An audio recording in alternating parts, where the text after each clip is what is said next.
losses. So our new topic is equivalent circuit of transformer considering losses. When we are talking about the equivalent circuit of transformer on load considering losses, तो अब transformer में हमने ऐसे कौन से losses थे जो हमने नेग्लेक्ट किए थे? भाई ऐसा ध्यान दीजिए बेटा, जो लोग कभी कभी आते हैं यहाँ ध्यान ले रहे। जो ट्रांसफार्मर है हमारा, उसके लॉसेस कौन कौन से हैं जो हमने छोड़े हैं? ट्रांसफार्मर के अंदर वाइंडिंग्स है, प्राइमरी वाइंडिंग है और सेकेंडरी वाइंडिंग। दूसरा अभी तक हमने कंसीडर नहीं किया है कि फ्लक्स लीक होगा, ठीक है? तो अब हम कंसीडर करेंगे कि जो ट्रांसफार्मर है एक्चुअली में, वो ट्रांसफार्मर को अगर हम उसके लॉसेस कंसीडर करें तो हमको कौन कौन सी चीजें कंसीडर करना पड़ेगी, ठीक है? तो सबसे पहले we will consider losses which will be consider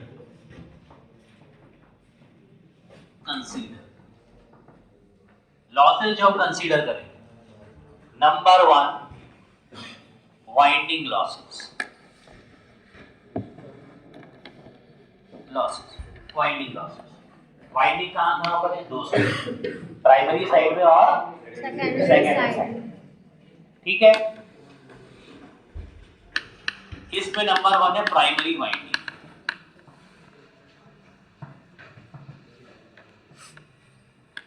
ठीक है?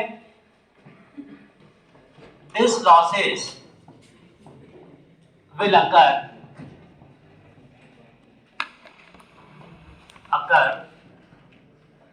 in primary winding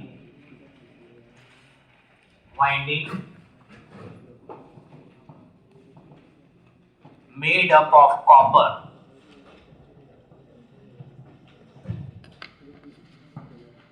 ठीक है?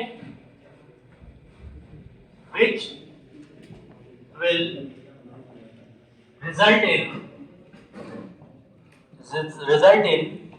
heating of winding due to flow of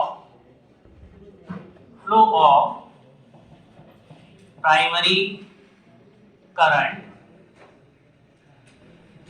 I1. Hence, we will consider resistance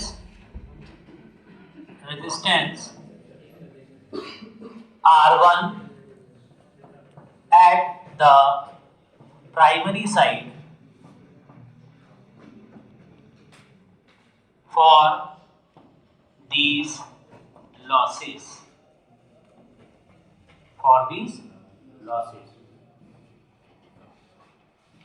ठीक है? अब ये जो लॉसेस हैं, ये लॉसेस कहाँ होंगे? Primary winding. प्राइमरी वाइंडिंग में जैसे करंट फ्लो होगी तो वाइंडिंग हीट होगी, तो हमको उसके लिए रेजिस्टेंस कंसीडर करना है, ठीक है ना? मैंने आपको बताया था कि जब हीटिंग होती है या लॉस होता है तो हम रेजिस्टेंस कंसीडर करते हैं। तो we will consider resistance R1 at the primary side for these losses, ठीक है? And the losses will be equal to, and this losses will be equal to what? I1 square R1, heat produce करने वाला power है I1 square R1 मतलब कि resistance, ठीक है? और ये पावर एनर्जी में कन्वर्ट होगा जब हम इसको टाइम से गुणा करेंगे, तो I square R into T, तो ये हो जाएगा power loss I1 square R, और एनर्जी लॉस हो जाएगा I1 square R into T. Time से जब हम गुणा कर देते हैं तो वो चीज़ एनर्जी बन जाती है, ठीक है? तो हमने कंसीडर किया पहला दूसरा वाइंडिंग, दूसरी कौन सी है? Secondary winding. सेकेंडरी वाइंडिंग में यहां पर भी हीट प्रोड्यूस होगी, सिर्फ यहां पर सेकेंडरी आ जाएगा। और यहां पे करंट कौन सी लोड होगी? लोड करंट बोलेंगे हम, लोड करंट या सेकेंडरी करंट बोलेंगे। इस करंट को हमने किससे रिप्रेजेंट करना है? I2 से। इसके कारण हम क्या कंसीडर करेंगे? एक रेजिस्टेंस R2। कहां पे कंसीडर करेंगे? सेकेंडरी साइड में, ठीक है, सेकेंडरी साइड में। और ये जो लॉस होंगे वो क्या हो जाएंगे? I2² R2। यहां पर हम कंसीडर करेंगे R2 और यहां पर R2, ठीक है। तो अब सेकेंडरी साइड में भी क्योंकि करंट फ्लो होगी, हमने क्या बात की कि लोड लगा दिया था, तो करंट आ गई थी I2 इनटू पिक्चर, और उसके कारण भी अब लॉस होगा, हीट होगी, तो उसके लिए भी एक रेजिस्टेंस कंसीडर करना पड़ेगी। तो उसके कारण हम जो लॉसेस कंसीडर करेंगे वो हो जाएगा I2² R2, ठीक है। इसको नोट कर लिया आप लोगों ने?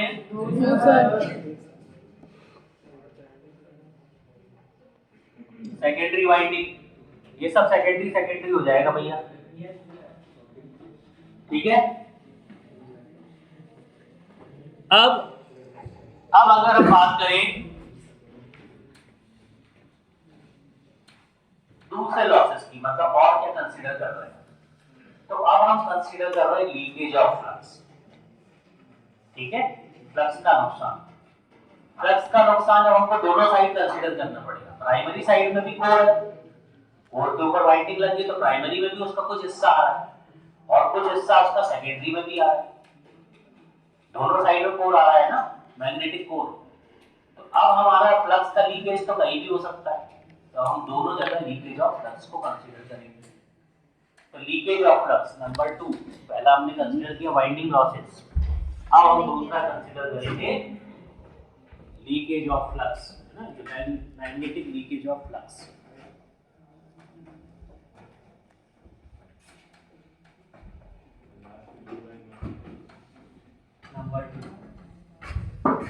number 2 we will consider number 2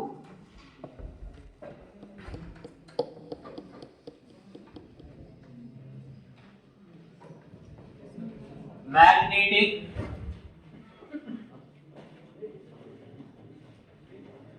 leakage of flux in the magnetic core, leakage of flux in the magnetic core, ठीक है। इसमें दो साइड आएगी, leakage of flux at the primary side, leakage of flux at the primary side, ठीक है। This loss is produced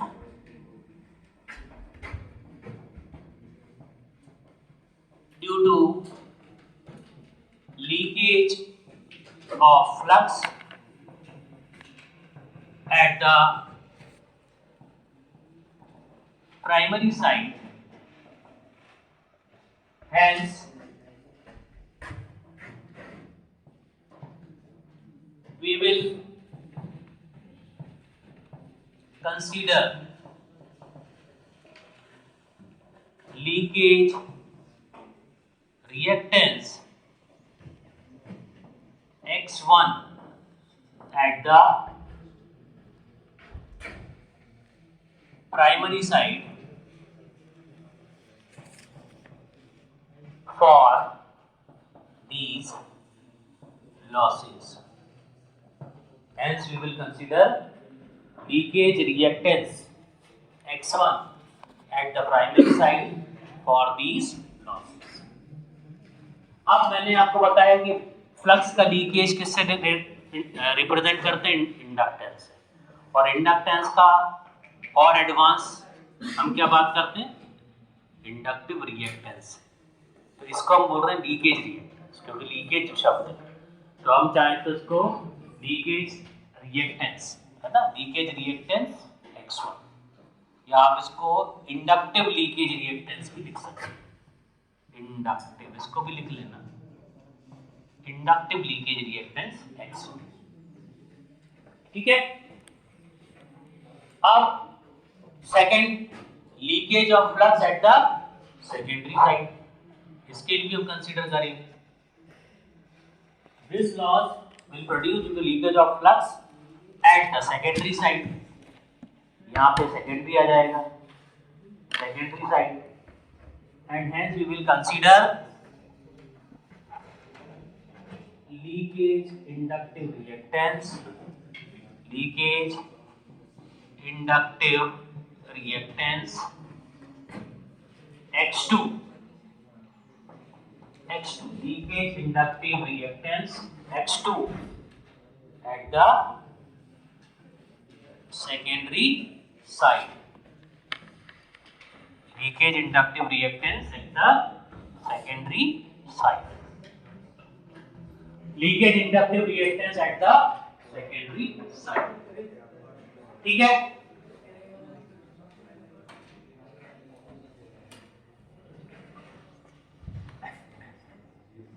Okay, leakage inductive reactance at the secondary side,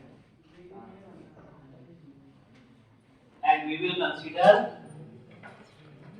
X2 for these losses।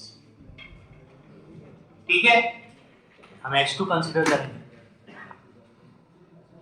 तो अब हमारे पास equivalent circuit जो हमने last class में बताया था, equivalent circuit of transformer on load neglecting losses. इसके पहले वाला जो बताया था जो मैंने बनाया था लास्ट क्लास में, वो था equivalent circuit of transformer on load neglecting losses. इसका मैंने वीडियो लेक्चर भी डाल दिया है, ठीक है ना।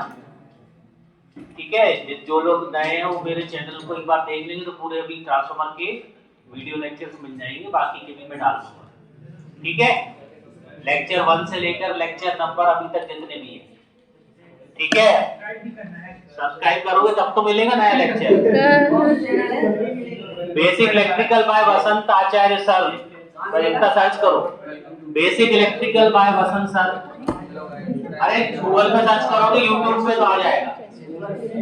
अरे यूट्यूब पे बेसिक इलेक्ट्रिकल बाय वसंत सर, BSNT। बेसिक इलेक्ट्रिकल की स्पेलिंग नहीं पता, बस लिख लो, चैनल का नाम ही है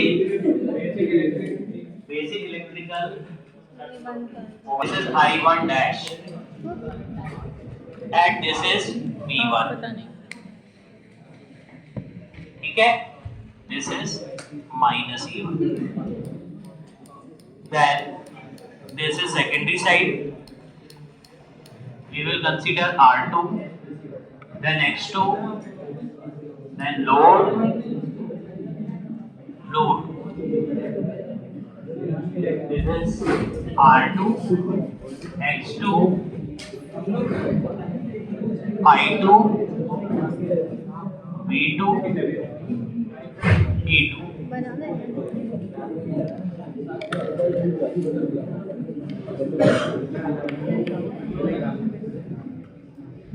I0 ये हो गया R0, X0, IM, IW। अब ट्रांसफार्मर का हमने R1 और X1 को कंसीडर किया प्राइमरी साइड पर, ठीक है, और R2 और X2 को कंसीडर किया सेकेंडरी साइड पर, ठीक है। तो हमारे पास यहां पर नेग्लेक्टिंग लॉसेस का डायग्राम अलग था और कंसीडरिंग लॉसेस का डायग्राम अलग था। यह आपका मैग्नेटिक कोर, इसको हम रिप्रेजेंट करेंगे, यह मैग्नेटिक कोर।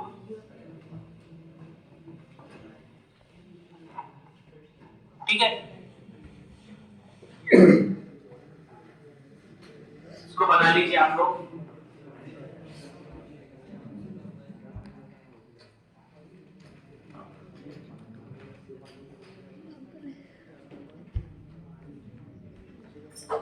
ये जो वोल्टेज है ये वाला, ठीक है, ये वोल्टेज ये है -E1, ठीक है, ये वोल्टेज है V1, ये पैरेलल ब्रांच है, पैरेलल ब्रांच में ये वोल्टेज और ये वोल्टेज समान रहेगा, ठीक है। अब यहां पर अगर इक्वेशन लिखो तो पहली इक्वेशन तो हमको ये पता है I1 is equal to I0 plus I1 dash,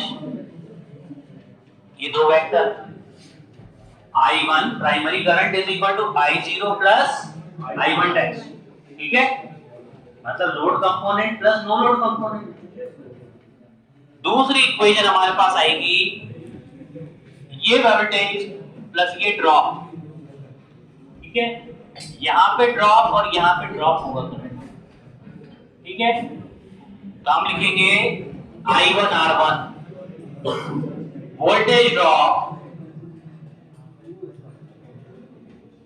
at the primary side due to resistance R1, ठीक है। यहां पर हम लिखेंगे I1 X1 voltage drop at the primary side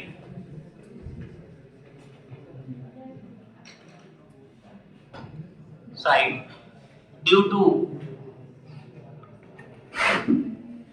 leakage reactance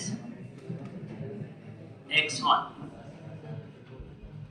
primary side पे वोल्टेज ड्रॉप होगा और सेकेंडरी साइड पे वोल्टेज ड्रॉप होगा। यहां पर हम लिखेंगे I2 R2 voltage drop at the secondary side due to resistance R2, ठीक है। यहां हम लिखेंगे I2 X2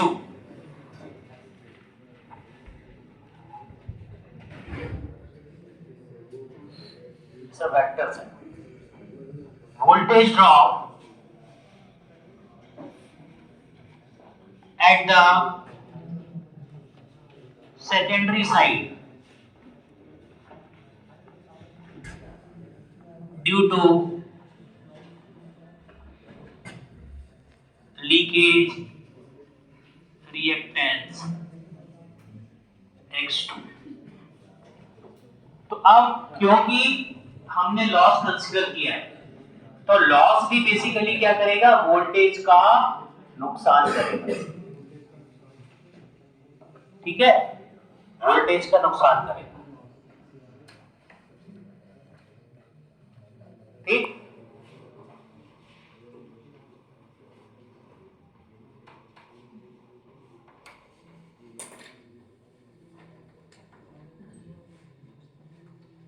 I0 vector plus I1 dash vector, एक इक्वेशन तो ये है number 1। Number 2 K is equal to N2 by N1, ये इक्वेशन।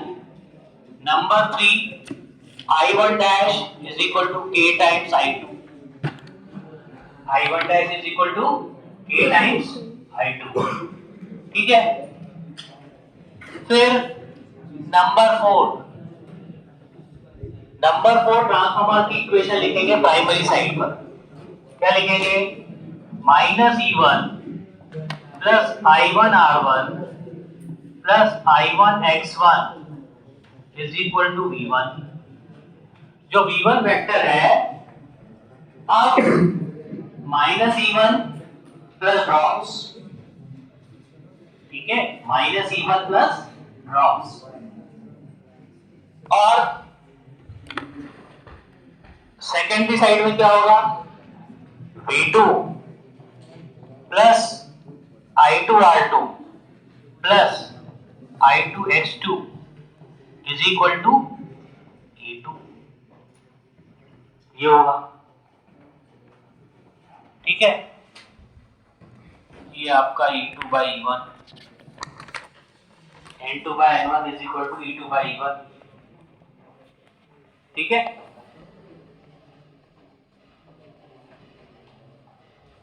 नीचे नोट कर लिया आप लोगों ने? तो अब अगर हम यहां पर कौन सा लॉ लगा रहे हैं, किरचॉफ वोल्टेज लॉ बेसिकली, ठीक है।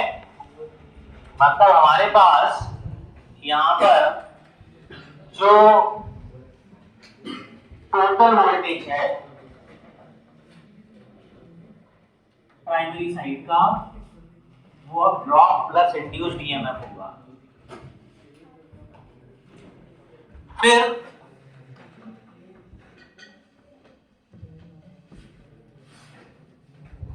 इक्वेशन नंबर 6, Z2 को हम कह रहे हैं लोड इम्पीडेंस,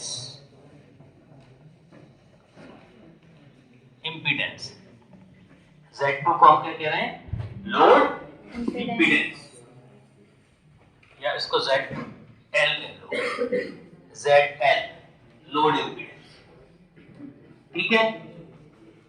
तो हमारे पास सेकेंडरी साइड में इक्वेशन होगी V2 बराबर I2 इंटू ZL, ये एक इक्वेशन होगी। क्या होता है, V बराबर I2Z, तो इक्वेशन बनेगी V2 बराबर I2 इंटू ZL, ZL मतलब लोड इम्पीडेंस, ठीक है, ZL into load impedance. Load जो है, मैंने आपको बताया कि हमने तीन तरह के सर्किट पढ़े, pure resistive circuit, pure inductive circuit और प्योर कैपेसिटिव सर्किट। यहां पे ध्यान दो, जिसमें रेजिस्टेंस प्रेडोमिनेंट होगा, लोड तीन प्रकार के होंगे, या तो उसमें रेजिस्टेंस की मात्रा ज्यादा होगी, या इंडक्टेंस की ज्यादा होगी, या कैपेसिटेंस की ज्यादा होगी। जिसकी भी मात्रा ज्यादा होगी वो उस टाइप का लोड कहलाएगा, ठीक है।